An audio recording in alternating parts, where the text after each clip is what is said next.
Objection, man. Mr. Hensley. I drive a BMW. Anybody with an autopilot vehicle, you know for a fact it won't do that. Malik Bey. All right. So, Mr. Hensley, we've been through this before. I'm going to call you by the name that's found on the information here. You have my nationality information. You have my. So, Mr. Hensley, are you representing yourself today? Proper persona sui juris. All right. Are you representing yourself today, sir? Propria persona sui juris. All right. So, Mr. Hensley, I'm not certain what you mean by that phrase. All I'd like to know is that whether you're representing yourself today or not. We've had this conversation many times previously. It's up to you, sir. All right. So, Mr. Hensley, you don't have a response for the court? Well, you don't know what proper persona sui juris is? That means somebody presenting themselves. All right. So is that what you want to do, is represent yourself today? I'm presenting myself, Islam, yes. Okay. And then, as we've talked about several times, do you understand that representing yourself can put you at a disadvantage to other folks like the people who have attorneys that are representing them? Do you understand that? No, I do not. Okay. What don't you understand about that? None of it. You don't understand any of it? I don't understand it has a disadvantage. You don't understand what? Did you say the disadvantage? Yes. How's the disadvantage? In what term? In what manner? So the disadvantage would be that they're familiar with the rules of court, that they're trained lawyers and the rules of evidence and things of that nature, things that we've discussed many, many times. So are we talking about law, or are we talking about codes? We're talking about statutes. We're talking about court rules. We're talking about case authority. Do you understand that you could be at a disadvantage? I understand law. Are we discussing law? Or I'm not going to play this game. Hey, Deputy, I want you brought over here in person. We'll put this all on the record. We're going to put this on the record in person. We're going to get Mr. Hensley sentenced today, and we'll make a complete record, as complete as we can. But I want to do that in person because we can do this all morning via Zoom, and it's just not very conducive to that. So if he can be brought over, and then we'll continue with our doctor until we see him here. What do we have next that we can do? Yes, sure. We call the case People v. Lowell Schwartz, case number 24S. Case number 23S 18766 FH. People v. Milton Hensley Bay Jr. Defendant is present. He is in person. He is in pro. All right, everyone. This is one of those hearings where you can feel the tension before the judge even finishes the first sentence. What you're about to see is not a legal debate. It's a complete breakdown in communication, responsibility, and reality.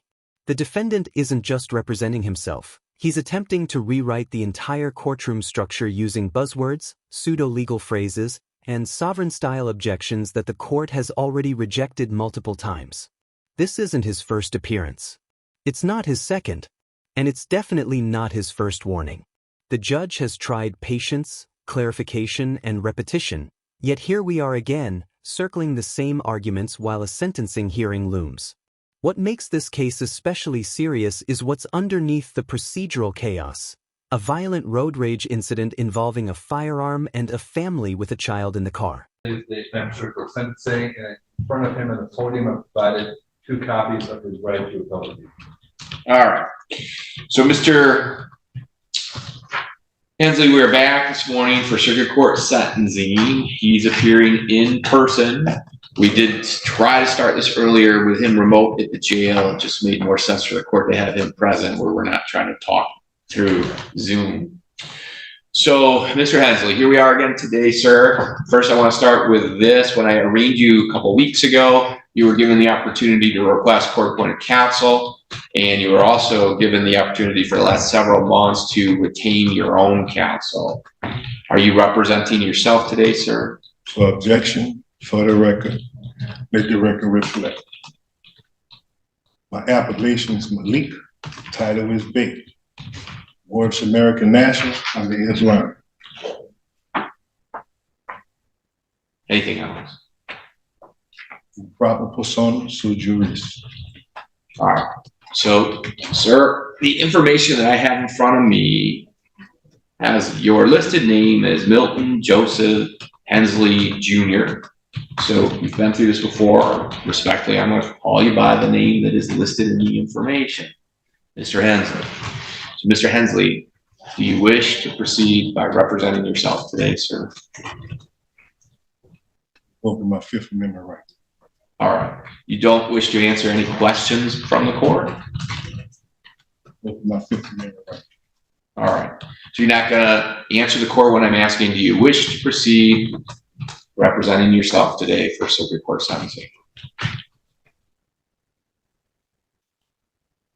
You wish to do that, Mr. Hensley?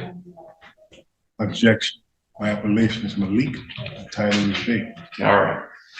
So then let's get this on the record. As far as the PSI, Ms. Bond, it would appear that the court has a copy of this. Mr. Butler apparently has it. And then what do you know about Mr. Hensley receiving this copy? So Mr. Hensley, have you had a chance to review the pre-sentence report, sir? Objection. My appellation is Malik. Title is big. And for the record, you have my nationality information within your files. So you know my appellation. All right. So when was our PSI completed, Ms. Bond? Looks like 2/29 of 04. Yes. Got it, reviewed it. And so after the review, that would have went out to all the parties sometime in March. So I also want the record to reflect, I've seen Mr. Hensley several times as it relates to sentencing.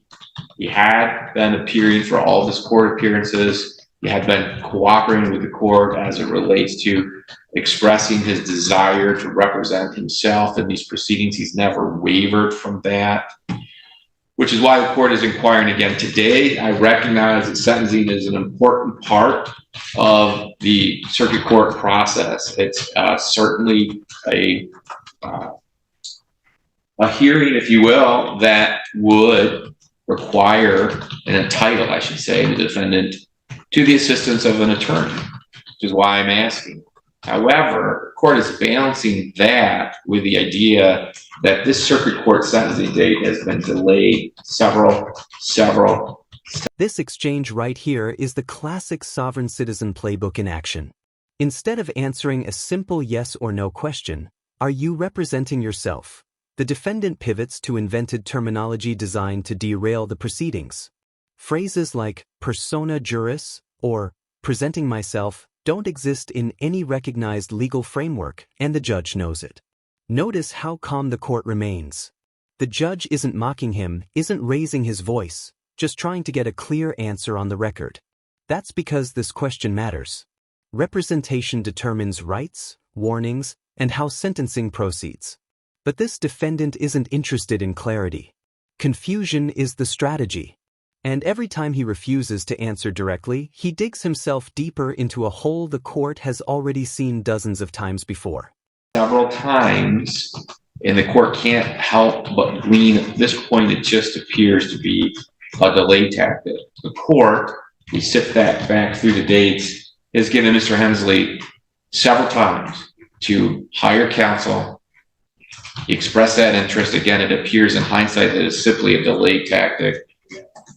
Court has given Mr. Hensley several times, actually not even with the sentence that the court's required to give here in a moment, keeping him out on bond to do those things, explore counsel. Even after being arrested on the warrant when he failed to appear, the court also gave him the opportunity again to request court-appointed counsel. In fact, the public defender's office appeared at his arraignment. Mr. Hensley Bays had the ability to fill out the affidavit and request counsel.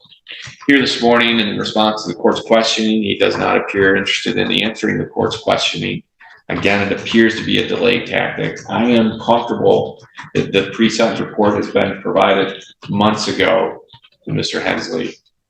I am comfortable Mr. Hensley has been given ample opportunity either to retain counsel, to ask for court-appointed counsel, and therefore the court's going to proceed with sentencing today. I can't continue to allow this delay of the matter in what appears to simply be at this point, series of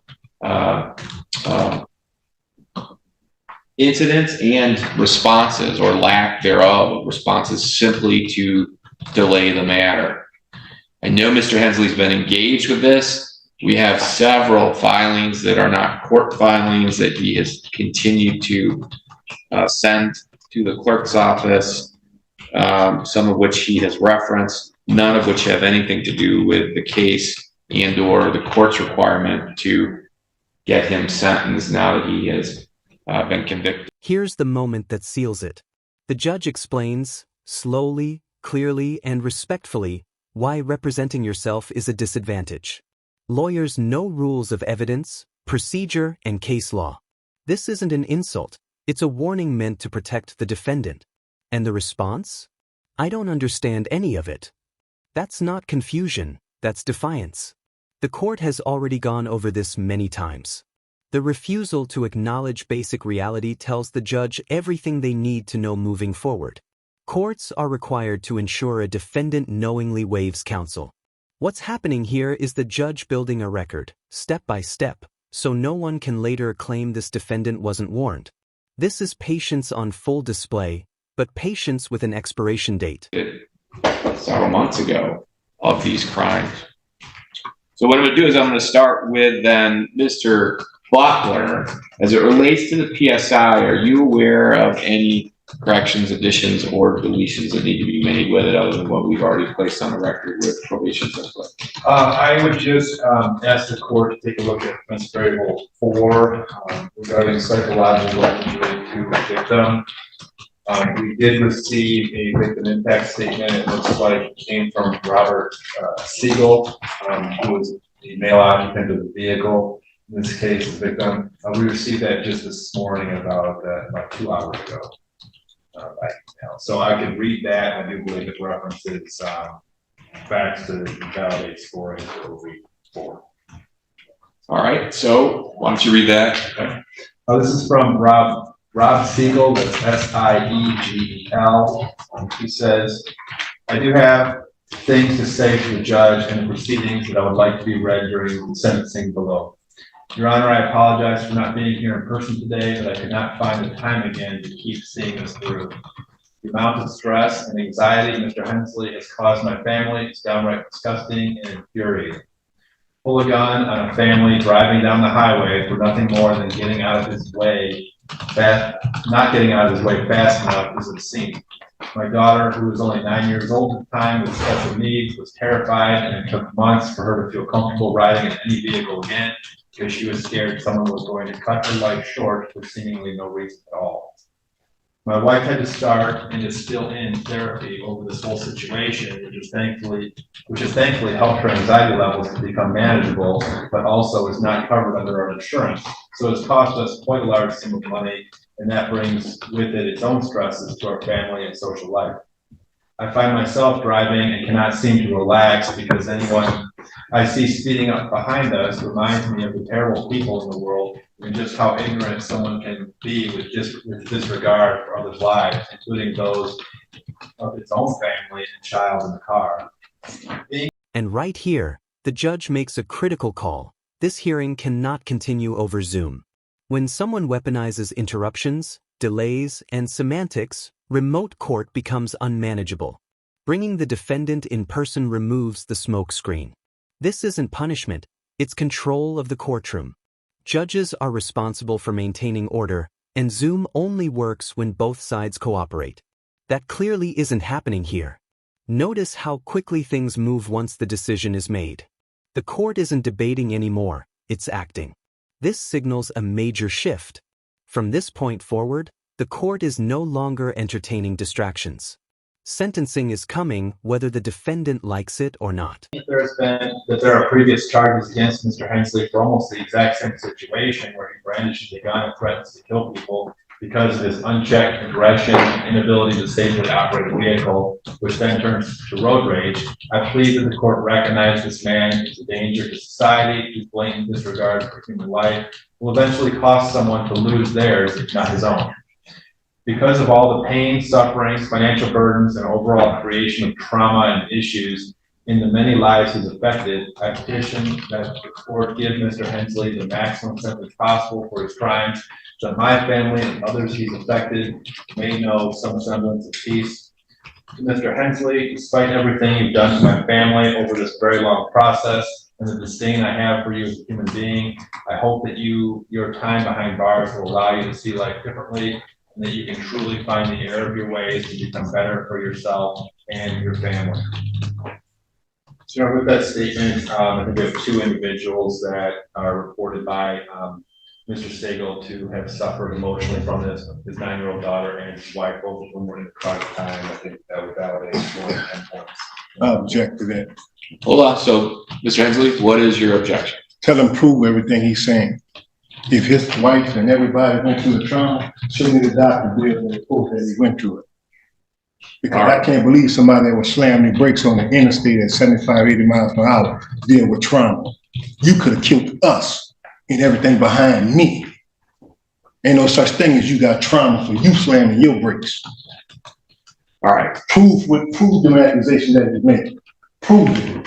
All right. So, sir, I am going to grant the script like you coming from a movie or something. I am going to grant the request for scoring OB4 based on the victim impact statement here. It does appear to meet the definition. Now, OB4, for the record, psychological injury to a victim could be scored 10 points if the serious psychological injury may require professional treatment, and in making the determination the fact that the treatment has not been sought is not conclusive.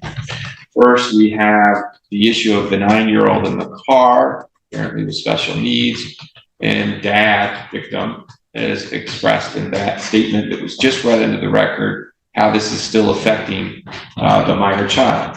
And that makes sense in court as it relates to somebody that's 9 years old and was observing somebody pull up next to them and point a handgun at them. Still haven't been proven for the record. Mr. Hensley, you've been convicted of that, sir, by the court. We're gonna have our day. We will have our day. So please let me finish, and then I certainly will give you the opportunity to address the court before sentencing.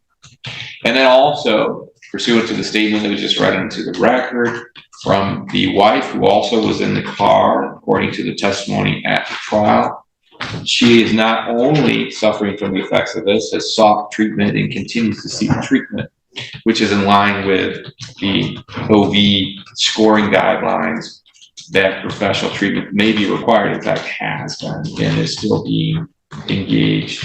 So we'll score 10 points for OV4. So that will change our total OVs to 35. And does that change the level? Good, Your Honor, changes it to a level 4. And so a C4 cell is going to be 523. This is the heart of the judge's reasoning, and it's devastating. The court lays out a clear timeline, multiple opportunities to hire counsel, repeated warnings, bond extensions, even public defenders appearing. Every safeguard was offered. Every door was opened. And yet, nothing. No affidavit. No request. No cooperation. That's why the judge uses the words delay tactic. Courts don't accuse lightly. This conclusion comes after months of observation, not one bad hearing. At sentencing, delay games stop working. The judge is balancing constitutional rights against judicial efficiency, and at this point, the balance has tipped. The court is done waiting. All right. Any other additions, corrections, or deletions from the people? No, nothing from the people, and no, nothing else from the people. So you've read the statement into the record, then nothing else from victims? That's correct, Your Honor. And then anything on behalf of then the people? Your Honor, the recommendation on the 0 to 17 guideline range is 12 months on count 1 and 2, and 2 years on count 3 preceding the count 2 sentence. The people did initially support that, but with the change in the sentencing guideline range, obviously this does open up, Your Honor, to more opportunity for incarceration if you so choose, and we would leave that at discretion. But otherwise, we ask that you at least follow the recommendation as intended by Henry. All right. So, Mr. Hensley, I'm going to give you the opportunity before I ask you to address the court for sentencing. Do you have any additions, corrections, or deletions as it relates to the pre-sentence report? thing I can say. You have any Accusations. additions, corrections, or deletions? All those accusations are false, and none of them have been proven. Okay. Not one. And he talking with this story. As it relates to this report, do you have any don't have additions, no report. corrections, or deletions? Excuse me. No, I don't have no report. All right. So, as it relates to sentencing, is there anything that you want to state to the court before a sentence is imposed? You know, I have my medical information. You know, I have stage 3 cancer. You know, I have head trauma. You know, I have a neck and back injury or something with a dry foot. For the record. Anything else then, Mr. That's it. All right. So Mr. Hensley has provided, it is accurate, information regarding different medical issues that he has, that he is suffering and is suffering today, as a matter of fact. However, as the court sat through this trial, it's clear to the court that what Mr. Hensley was engaged in is troubling. The testimony of these victims, where they were traveling on westbound I-96, minding their own business, when Mr. Hensley's vehicle comes up behind them, at a high rate of speed, the victim described with great clarity how close Mr. Hensley and his vehicle were to them, to the point they were extremely uncomfortable. Did not, hold on, Mr. Hensley, let the court finish, okay? To the point that they thought they were going to be struck. The victim, I recall, describing being unable to even see the front of Mr. Hensley's vehicle. That's how close it was, meaning the grill, headlights. I recall the testimony. And that they immediately got over. Victim then went on to describe that Mr. Hensley pulled up next to them and pointed a handgun